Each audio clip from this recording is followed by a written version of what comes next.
Welcome back to the Lights Out podcast, bedtime stories for boys and girls around the world.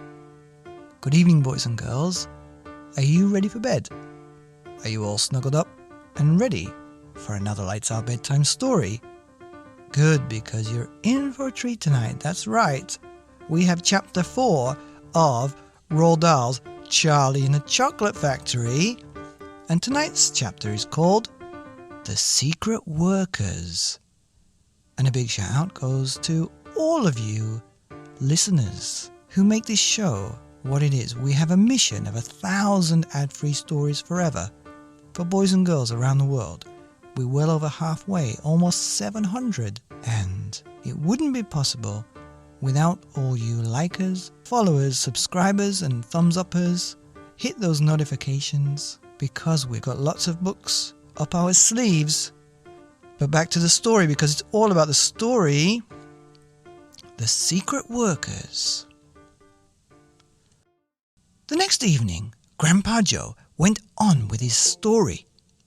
You see, Charlie, he said, not so long ago, not so very long ago, there used to be thousands of people working in Mr. Willy Wonka's factory. Then one day, all of a sudden, Mr. Willy Wonka had to ask every single one of them to leave, to go home, never to come back. But why? Asked Charlie. Because of spies. Spies? Spies! Yes. All of the other chocolate makers, you see, had begun to grow jealous of the wonderful sweets that Mr. Wonka was making, and they started sending in spies to steal his secret recipes. The spies took jobs in the Wonka factory, pretending that they were ordinary workers, and while they were there, each one of them found out exactly how a certain special thing was made. And did they go back to their own factories and tell? Asked Charlie. They must have, answered Grandpa Joe. Because soon after that, Fickelgruber's factory started making an ice cream that would never melt, even in the hottest sun.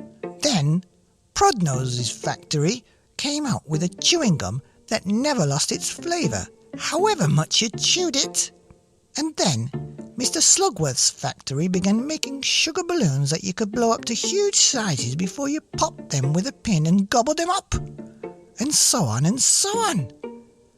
And Mr. Willy Wonka tore his beard and shouted, "This is terrible! I shall be ruined! There are spies everywhere! I shall have to close the factory!" But he didn't do that, Charlie said. Oh, yes, he did. He told all the workers that he was sorry, but they would have to go home. Then he shut the main gates and fastened them with a chain. And suddenly, Wonka's giant chocolate factory became silent and deserted. The chimneys stopped smoking, the machines stopped whirring, and from then on, not a single chocolate or sweet was made.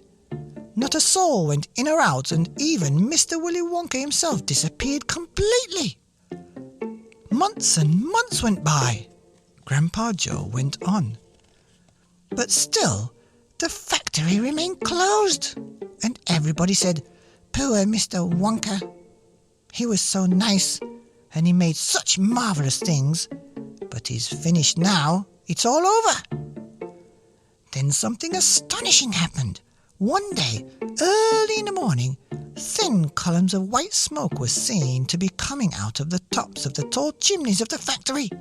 People in the town stopped and stared. "What's going on?" they cried. "Someone's lit the furnaces. Mr. Wonka must be opening up again." They ran to the gates, expecting to see them wide open and Mr. Wonka standing there and welcoming his workers back. But no, the great iron gates were still locked and chained as securely as ever, and Mr. Wonka was nowhere to be seen. "But the factory's working," the people shouted. "Listen, you can hear the machines. They're all whirring again. And you can smell the smell of melting chocolate in the air." Grandpa Joe leaned forward and laid a long bony finger on Charlie's knee, and then he said softly, But most mysterious of all, Charlie, were the shadows in the windows of the factory. The people standing on the streets outside could see small dark shadows moving about behind the frosted glass windows. "Shadows of whom?" said Charlie quickly. That's exactly what everybody else wanted to know. "The place is full of workers," the people shouted. "But nobody's gone in. The gates are locked. It's crazy. Nobody ever comes out either." But there was no questions at all, said Grandpa Joe. "That the factory was running, and it's gone on running ever since, for the last 10 years. What's more, the chocolates and sweets it's been turning out have become more fantastic and delicious all the time. And of course now, when Mr. Wonka invents some new and wonderful sweets, neither Mr. Finkelgruber's or Prudnose nor Mr. Slugworth nor anybody else is able to copy it. No spies can go into the factory to find out how it's made." "But Grandpa, who is Mr. Wonka using to do all the work in the factory?" "Nobody knows, Charlie." "But that's absurd. Hasn't someone asked Mr. Wonka?" "Nobody sees him anymore. He never comes out. The only thing that comes out of that place are chocolate and sweets. They come out through a special trapdoor in the wall, all packed and addressed. And they are picked up every day by post office trucks." "But Grandpa, what sort of people are they that work in there?" "My dear boy," said Grandpa Joe, "that is one of the great mysteries of the chocolate-making world. We know only one thing about them, that they are very small. The faint shadows that sometimes appear behind the windows, especially late at night when the lights are on, are those of tiny people no taller than my knee." "There aren't such people," Charlie said. Just then, Mr. Bucket, Charlie's father, came into the room. He was home from the toothpaste factory and he was waving an evening newspaper rather excitedly. "Have you heard the news?" he cried. He held up the paper so that they could see the huge headline. The headline said, "Wonka Factory to be opened at last. To lucky few."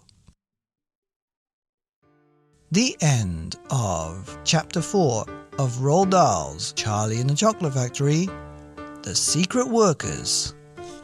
Here on the Lights Out podcast, bedtime stories for boys and girls around the world. Good night.